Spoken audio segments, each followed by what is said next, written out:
Tak vítám vás na představení toho, jak se v angličtině vyjadřují hodiny. Pojďme se nejdřív podívat, jak je to v angličtině zařízené.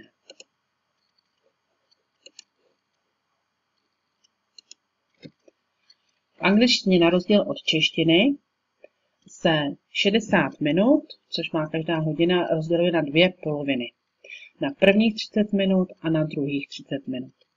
V prvních 30 minutách se používá předložka past, a to znamená po. V druhých 30 minutách se používá předložka to, a to znamená do. Co z toho vyplývá?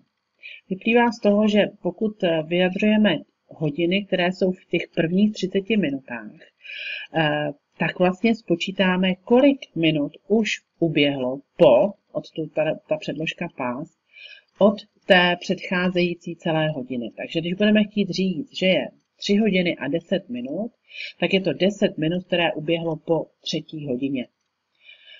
Úplně stejně to bude v té druhé polovině, akorát s tím, že předložka to znamená do. To znamená, že zase v té druhých 30 minutách, když jdeme od půl k té následující celé, musíme spočítat, kolik minut nám ještě zbývá do té celé. To znamená, že když bude třeba za 10 minut 5, tak máme vlastně 10 minut do páté. A anglicky to teda potom bude 10 to 5. 10 minut po páté, to znamená 10 minut uběhlo po té páté hodině, bude 10 past 5.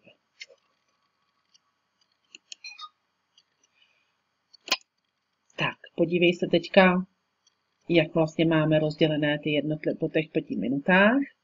5 minut poté celé bude 5 past, 10 minut bude 10 past. A teď se dostáváme na nové slovo, a to je slovo quarter. Ještě jednou ho řeknu, je to quarter. A znamená těch 15 minut. Nechci říct, že znamená úplně čtvrt, protože čtvrt je quarter past. Z toho důvodu, že jsme v těch prvních 30 minutách, a tady se používá předložka past, takže je to vlastně 15 minut po. Quarter past. A pak zase následuje 20 past, 25 past.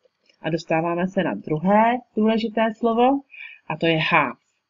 Half zase nemůžeme přeložit jako půl, musíme ho přeložit jako 30 minut, protože půl to bude jenom v tom případě, že přidáme předložku past. Takže půl budeme říkat half past.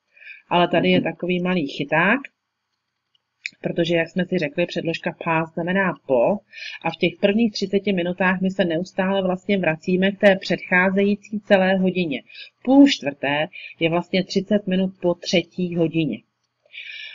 Takže anglicky půl čtvrté bude half past 3.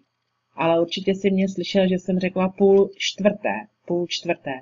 A my to, když chceme říct, že je půl hodiny, tak tu půl vztahujeme k té následující hodině. To znamená, že my říkáme půl čtvrté. Půl čtvrté je pro nás 3 hodiny 30 minut. Anglicky to tedy zní half past 3. V angličtině se musíme vrátit zpátky, na rozdíl od češtiny. Pojďme se podívat dál. A tu druhou půlku. A tady vidíš, že zase budeme používat 25 to, 22. A teď jsme zase u slova quarter, což zase připomenu, že bylo těch 15 minut, protože aby to bylo 3/4, to znamená 45 minut uběhnutých, tak tomu musíme přidat tu předložku to. Takže 3/4 bude znamenat a quarter to. Máme v závorce, takže je na nás, jestli ho použijeme nebo nepoužijeme. Je dobrovolné, je volitelné. No a pokud to bude za 10 minut, bude to 10 to, a pokud to bude za 5 minut, tak to bude 5 to. Tak, pojďme to teďka natrénovat. Ještě 2 slova si řekneme. Jedno se vztahuje k slovu midday, a to je poledne, a druhé se vztahuje ke slovu midnight, a to je půlnoc. V angličtině dopoledne a odpoledne. Dopoledne budeme používat zkratku AM, čtu vlastně 2 písmena AM, což je tedy doba dopoledne, a odpoledne budeme používat zkratku PM. Zase čtu ta písmena, jako bych je četla v abecedě. PM. Takže ještě jednou přečtu AM a PM. Tak a teďka už opravdu pojďme natrénovat čas. What time is it? Podívej se na ty hodiny a odpověz. Já ti za chviličku ukážu správnou odpověď. It's 3 o'clock. Určitě se ti to povedlo a jdeme dál. What time is it? Uvědom si, seš v prvních 30 minutách budeš používat past, nebo seš v těch druhých 30 minutách a budeš používat to. A zase ti ukážu odpověď. It's 20 to 1. Pojďme znovu. What time is it? Teď mi to šlo určitě už trošku rychleji, takže ti zase ukážu odpověď. It's 10 past 10. It's 10 past 10. A další hodiny budeme mít. What time is it? Tady bude asi rychlá odpověď. It's 7 o'clock. What time is it now? Promysli, past nebo to. A správná odpověď.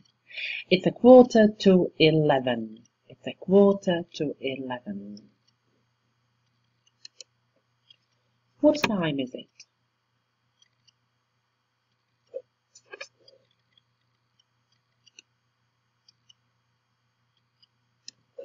A odpověď je It's a quarter past 1. It's a quarter past 1.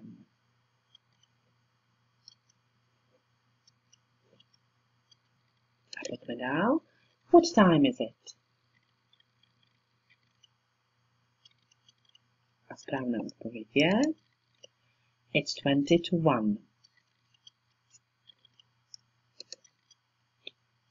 What time is it?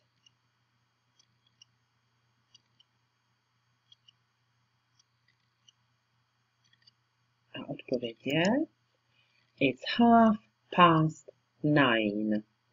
Jsme v polovině, my chceme říct půl a tady ti znova připomenu, že my v češtině tu půlku vidíme jako vztahujeme k té následující celé hodině a v angličtině se vracíme k té předcházející celé hodině. Tady to je velký chyták a na to si musíme dát velký pozor. It's half past 9 a pro nás 9:30. What time is it?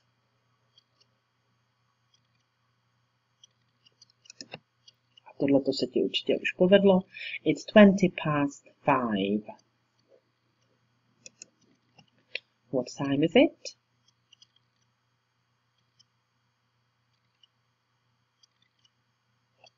A odpověď je It's 5 past 3. Tak a tím jsme pro cvičení skončili. A já si myslím, že se ti to určitě povedlo. Takže ti jediné popřeju, aby si to ještě jednou zopakoval a aby se ti dařilo ve vyjadřování času.